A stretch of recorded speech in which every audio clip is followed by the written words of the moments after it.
Some stories come together easily. This one wasn't one of them.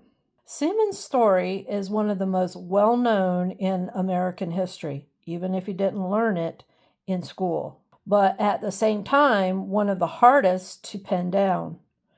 Everyone knows the name, but few people actually know the details, and even fewer agree on them.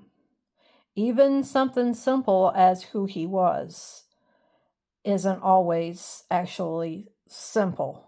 Most sources describe Seaman as a Newfoundland dog, a massive, water loving, working dog. But when you start digging deeper, details like his size, his color, even parts of his behavior begin to shift depending on the source. And then there's the question of how he joined the expedition. We know that Lewis purchased him before the journey began, but where exactly? And for how much? Even that has been debated and recalculated through modern equivalents. What we do know is that Seaman was there. From a moment that the Corps of Discovery set out, through thousands of miles of terrain, through danger, starvation, unfamiliar lands, he was there, fighting a buffalo, fighting off the Indians who wanted him because of simply who he was. But then there's another question most other people don't like to think about. How did a dog survive something like that?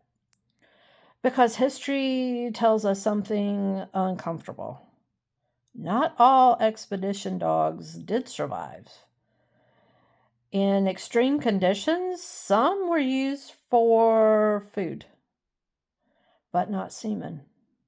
By all accounts, Meriwether Lewis would not allow it, which tells you something.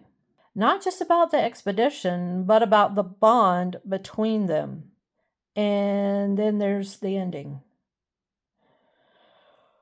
What happened to Seaman after the journey is one of the most debated parts of his story.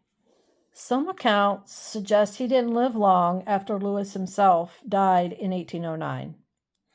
Others question that entirely. And that's the challenge with telling stories like this. You're not just telling history. You're choosing which version of history to trust.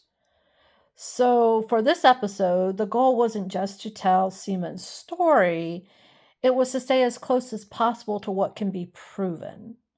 Because no matter which version you believe, he was there. And that part isn't up for debate.